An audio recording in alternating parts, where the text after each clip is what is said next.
like in this practice, one has a lot of reminders, like so many things to remind yourself what you're doing, why you're doing it, and so on. So, but also, if you put them apart, I mean, you can do it. Okay.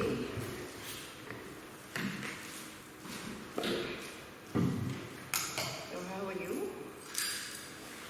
Everybody? Huh? You don't know? Good. Yeah? Very good. Very good? Oh, that might change in today. Okay. Very good. Okay, so relatively good, I'd say, yeah. Could you be better? Definitely. So how can that be good if you can be better? Do you see what I mean? So, but again, we're here in order to attain that state that we all want to attain, meaning a state which is free from suffering, together with having the capacities of being able to lead other sentient beings to that state, like becoming a fully awakened being. Now, again, we have to be really aware this is not an easy task. We have to give up on a lot. The practice can be very painful, especially we come to that today when we're not following our attachments, the attachments, we kind of follow them because we want to avoid the pain of living.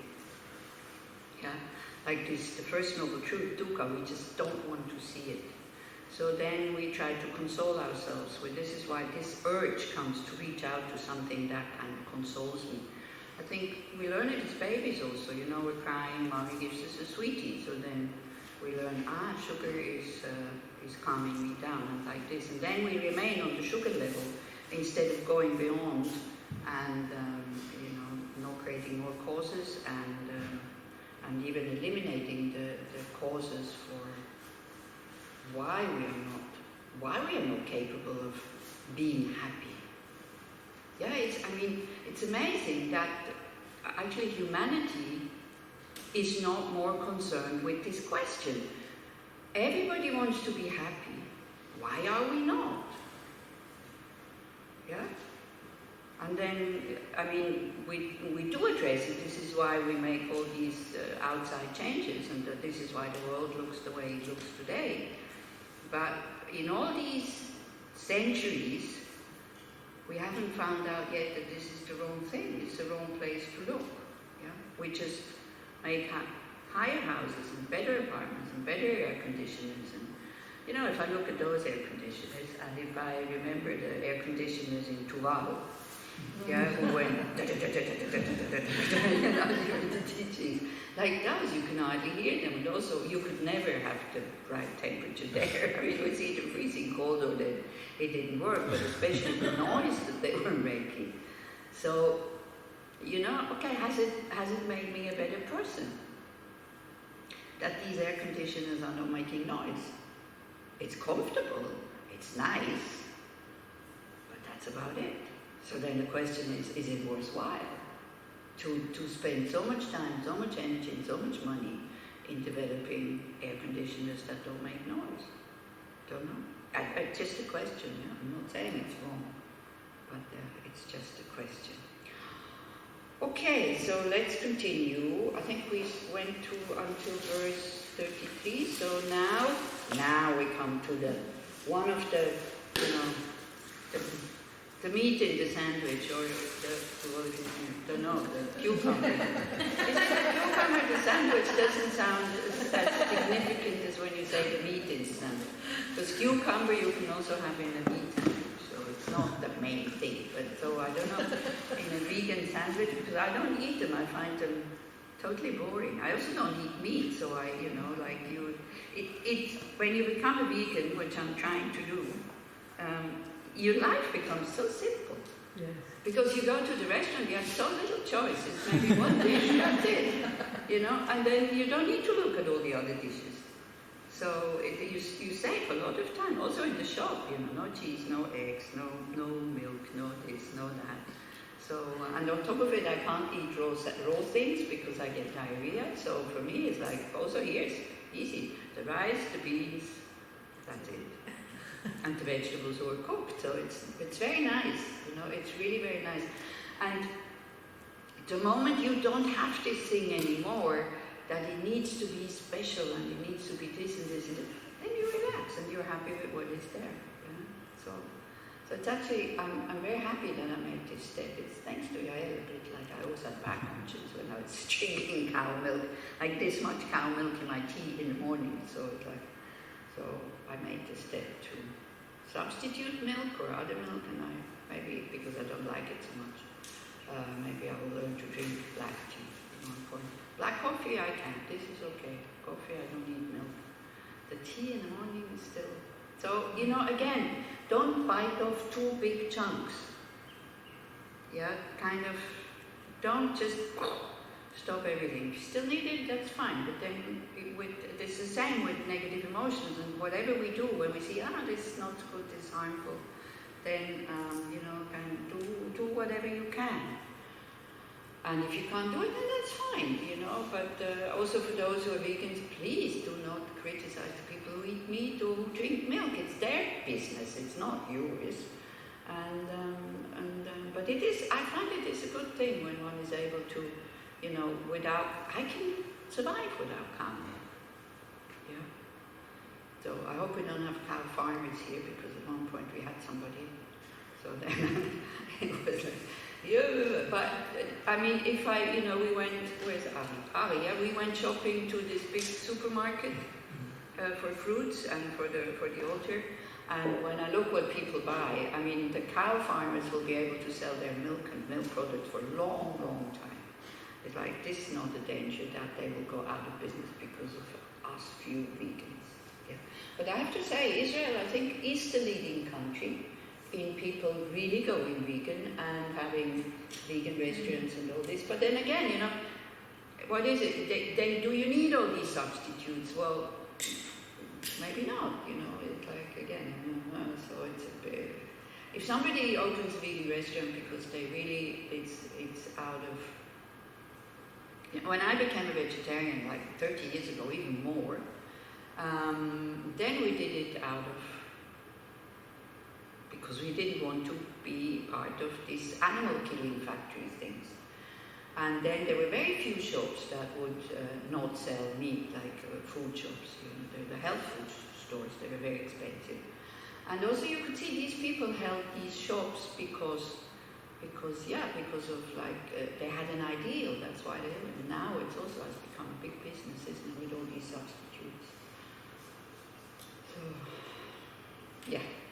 Samsara. This is what the Buddha says. You turn right, there's some suffering. You turn left, there's some suffering. You go backwards, there's some suffering. Go forwards, there's some suffering. This is what it is. So, but why is this? And now we really come to the causes. And now is the main purpose why practicing mindfulness. In order to be able to recognize our negative emotions, it says negative actions, which come through negative emotion. An action by itself alone is not negative, yeah? Or has, you know, killing and all this, it has some slight negativity in it, the action alone. But the action hardly ever comes alone. It comes with an intention. And it's the intention that determines the strength of the negativity or of the positivity of the action, or the skillfulness, or the constructiveness or destructiveness, or however you want to call it. So this is why the mind state is the most important thing. Yeah. So in general, we're not so aware of that. In general, we only think about the action. And when you look at Buddhism, like in the founder vehicle also, you have these 10 negative actions, and it looks like a prefabricated list. But it is not, because it depends on so many other factors, like the state of your mind, the situation, the conditions outside, what happened before. It's very, very complex, like how karmic seeds are created. It's the same as in nature. If you have a handful of seeds from the same plant, and you plant these seeds on the same ground, giving the same conditions, not even those, and they don't have a mind, it's just nature, they come out differently. If somebody has a garden, they know that. And you stand there in front of your lettuces. This is what happened to us in Spain. And I said, how come? I mean, they're in the same batch, and one is small like this, and the other one is big like that. So even in material things, there is slight differences in a seed, which then determines whether that will be a healthy lettuce or kind of a sickly small one. So can you imagine when the mind is involved, how much that influences on top of that? Yeah. So these prefabricated list of the 10 non-virtuous actions, of course we learn it, and then because that's simple, and we try to abstain from it as much as possible, right? But then when we go further, when we have learned to control body and speech, because mainly body and speech, then we start to work with the mind. But you can only work with your negative emotions when your life is not in an upheaval, and your life is not totally upside down, and you're not totally overwhelmed with these emotions, because then they're too big, and you have to suppress them, and you can't anyway. They're somewhere down here like a washing machine, yeah, and we don't have the button to go stop, yeah, and the button to go stop is mindfulness, awareness, to go back to the breath again and again and again and again, and opening up towards them, and feel their pain. You see, in order to do spiritual practices, you need a lot of courage. You need to be able to see your pain, and many people don't want that. They say, I'm fine, I'm okay, Because why? Because we follow this shenpa, this attachment every time, and we console ourselves with distraction to somebody else that is kind of maybe easing the pain a bit, or is kind of putting it down again. Yeah?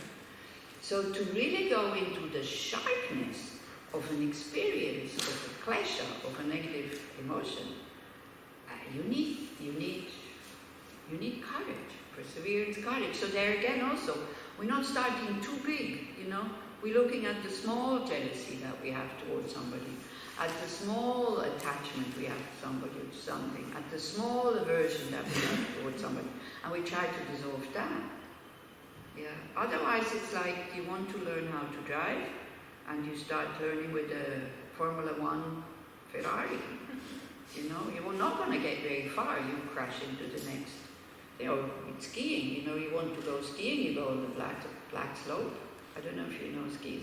Black slope is the one you break your neck if you don't know. Really. I mean, it's like this, full of bumps. And this is why these slopes have colors. Unfortunately, our emotions don't have colors.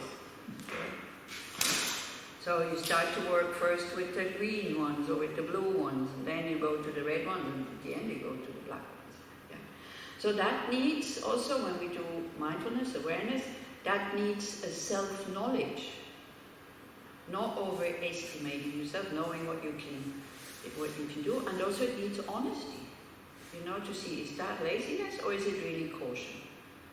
And to know if I go any further, that's it, I'll explode. Nobody wants you to explode. So with the spiritual practice, gradually, you really learn how to take very good care of yourself. And also you don't need to hide anymore. All these excuses, you don't need to make them anymore. Just also it's saying, yeah, I'm too lazy to do that. It's fine. It's honest. And that's it. Instead of, all these kind of mental constructs that we build up in order to not to feel bad about ourselves. You feel much better about yourself when you say, yeah, I'm angry. Then you can start to work with it. Because then you admit it. I had once in Bern, we had one person, and she was getting on everybody's nerves, and especially on mine, because I was always there, of course, and she just appeared like this, and sometimes 10 o'clock at night, I want to come meditate. And she would take things from the group, and I was going like, my mind is like, it's stealing from the Sangha. It's like envelopes. Who cost what? 2 cents or something. But I was like, this was my thing about the excuse of getting upset. That, wow, it's bad for her what she's doing. But she was really difficult. I mean, she got thrown out just about everywhere. Yeah. And I got really angry at her, and I couldn't deal with it. And she would, even though she would be in the Gompa, I would go to my room, because I said, look, I have to make a phone call. She said, well, you can go to your room, Like, this is the apartment where I'm living, where there is a meditation hall. So for her, it was an open public space. So anyway, so I moved out, because also I didn't want to blast her, because I could see how much she suffers and how she gets thrown out everywhere, and how nobody likes her. And I didn't want to be the one who yells at her.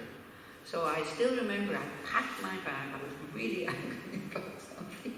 And I went upstairs to somebody, I said, look, can I come up and live there for a while? And I still see myself kind of having the bag and dropping the bag in that room that I had. And just going from very deep down, yes, I hate her. And then I was able to start working with it. Because then I had it. This is it. You hate her. Now you can start working with it. And then it took another maybe 2-3 months, and then that was it. She could come and go as she liked, and then she stopped coming. That's the funny thing. Because she was again going through something and she thought it was hers, and I was just about to say, no, it's not yours, because I was sure it's not hers. And then, very spontaneously, I said, well, just take whatever you want to take, because it's photocopies. I can make more, I mean, it's like, and then it was like chains going. Yeah. But I needed to first admit that, yes, not I'm a bad person, but I have this very, very strong negative aversion and feeling towards her. Yeah. And now she comes sometimes and we have a nice big cup of tea, we chat. There's no more emotion. Yeah. There's no more emotion. So because I'm a spiritual practitioner, in a way, I'm very grateful for these people, because there's not so many. They're very rare when I can really not stand them. Yeah. And they get less and less. It used to be a big problem in my life. It wasn't attachment, it was aversion. That I was horrible with people, bad moods, and they would all get it at the restaurant. So it was usually the employees that I didn't need, that I gave them a job because out of compassion, something, they wanted a job, they did good work, but they needed money, so I employed them. But they would also get all my bad moods. Yeah. So I did a lot of damage to people, like I hurt a lot of people before that. And as I'm saying, because I didn't know how to work with this. Also, I didn't even want to work with this, because that's just the way I am. Take it or leave it. So then, when I found these methods, I found it very helpful to become, to have an easier life, because it's also difficult for myself, because having aversion towards somebody and then you behave in such a stupid way, I don't know if you ever noticed it, you're not yourself. Even you say, this is not me, but this is you, it is a part of us. But it made me feel like an idiot, because you cannot be kind, you cannot smile, you cannot be helpful. You're totally blocked. When that person comes into your focus, I was totally blocked. Yeah, and I blame the other person. Yeah? So then when I found methods how to dissolve that, this is why also one reason why I became interested in Buddhism, and it works. It really works, but it's painful. It's painful not to say these words. It's painful not to kind of react, and as Shantideva now says, to act like a piece of wood. Yeah. You have to have a lot of mindfulness. So this is why mindfulness comes in, the practice of mindfulness. So I saw there was a note there about somebody who is doing things in a Vipassana group, Like Vipassana groups are so good for us. This is what we need, I mean, the studies and all this, that's fine. But if you don't have, as Shantideva says, if you haven't developed mindfulness, then, all these methods, you cannot use them. They will not work. So if you find, when people come and say, my practice is not working, this is what is lacking. It's not the study, they know the theory, but it's the mindfulness that is lacking.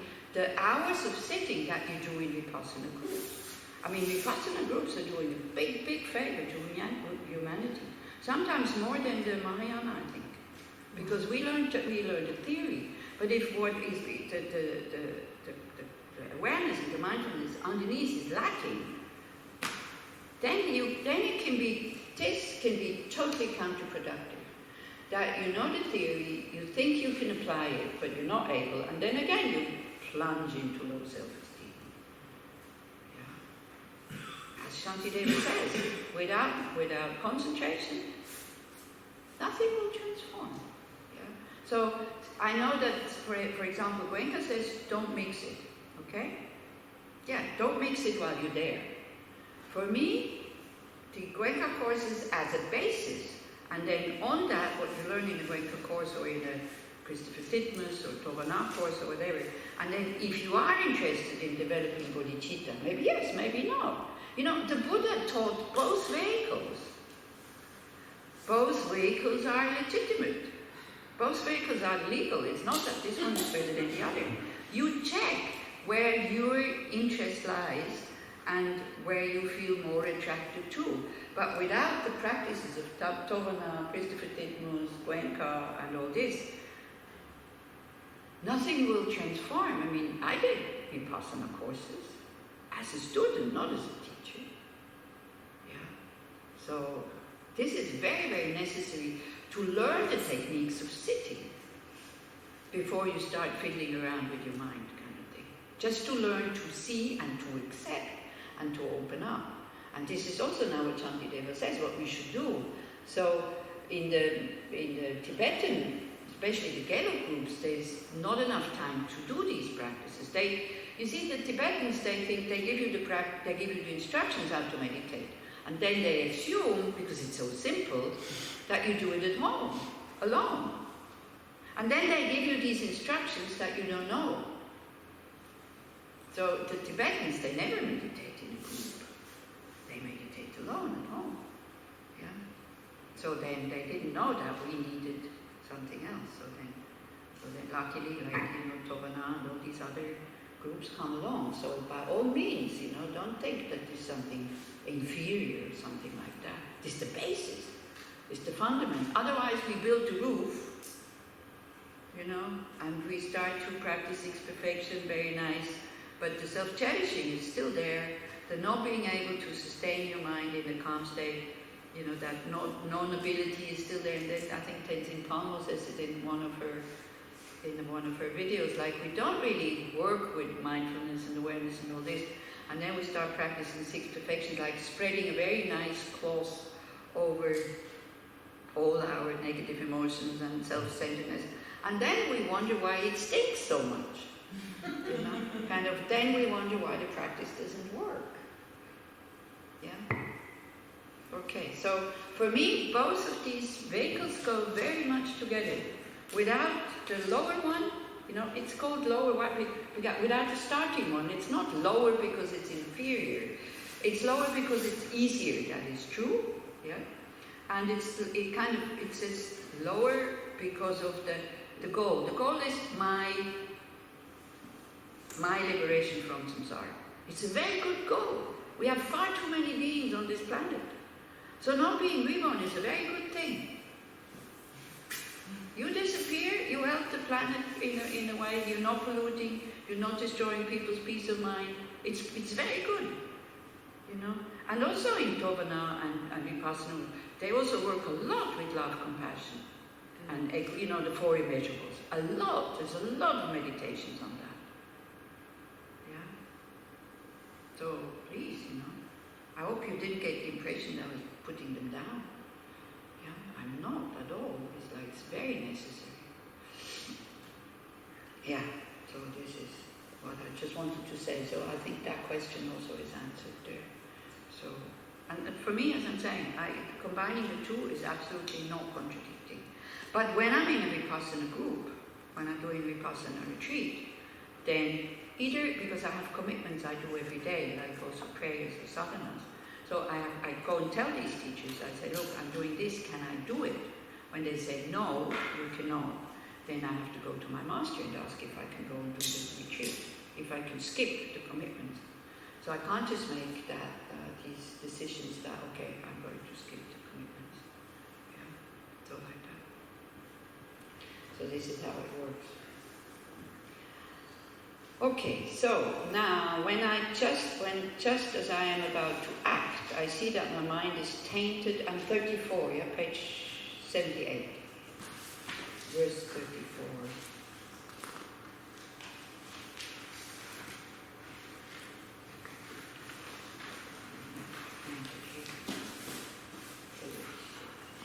Okay.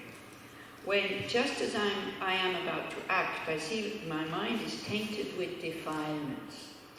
At such a time, I should remain unmovable like a piece of wood. Okay? It's a very good advice. This is one of the best advice that I got from the teacher. teacher. Because we're not creating more negativities. We have more visitors.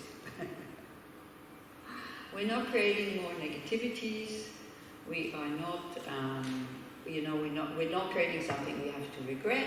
We're not creating more negative karma. But again, be careful. It doesn't mean never say anything. It says, when I see that my mind is tainted with defilements, then I shut up. Yeah? And you're not just gritting your teeth. Yeah, if you want to come and visit, just come in. Briefly. We are a Buddhist group and we are we're talking about negative emotions and stuff.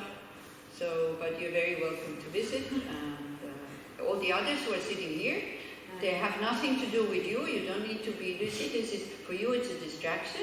For them, it's an entertainment because they come and visit. So you don't just leave them alone. Let them do whatever they want. If you want to listen, then you're very welcome to listen. Okay. So, so just like that. So it doesn't mean that you should never say anything when something is wrong. You know, I mean, there are things that are wrong. There is behavior that is wrong. But don't point it out when you are angry or depressed, or, you see, so the defilements, or it's tainted with defilement. So we have to identify what is a defilement and what is the right state of mind. So for example, the energy of anger, if the sting of wanting to hurt is not there, it's okay because it can make a breakthrough and it can give you the courage to say what you need to say. The problem is if the anger becomes, then if it's too many moments of anger, like if the anger has been building up and has been meditated upon, then the picture that you see is exaggerated. Yeah. So, for example, if you act with anger in a situation, then your compassion should go to the one who is creating that difficult situation in order to protect that person from continuing to do these negative actions. If that is not there, if you cannot open your heart towards that person, then you shut up. Because then what you say is hurtful, it's not helpful, and you give them the perfect tool to attack you. So this would help me because I'm arrogant. So it's like the compassion didn't work. When I'm angry at somebody, my heart is closed, that's it, you know. But then they're going to use it against you, tell you, but look at you, you were angry and you were behaving like this, you were misbehaving, you were a Dharma teacher, blah, blah. So, yeah, it's true. So that helped me too then. And then when I feel I calm down, it goes very quickly. I don't know if you noticed last night with the purification meditation. You know, when we think about our negative actions, it can happen that we have like heat shooting up. Yeah? And then you stay with that heat and you let go of your actions and you just hold it very gently with your awareness, and then by itself it cools down. Because these negative emotions, they don't exist from their own side. We hype them up with our thoughts, with the story. So one of the first things is drop the story. Yeah?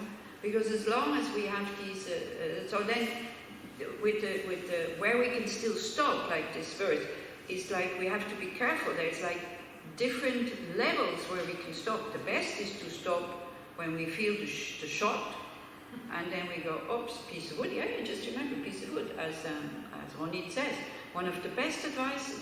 Yeah. Okay, not saying anything, but then you go inside, and then you practice what is called appropriate attention. Yesterday I said there's something which is called inappropriate attention. You allow the mind to be with the object. This is like pouring fuel on the fire that you want to die down. Yeah.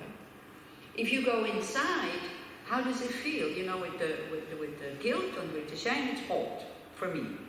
Yeah. Hot, it's burning, it's this and that. So you try to identify it, And then again, you're in your wisdom mind and not in your guilty mind. Yeah.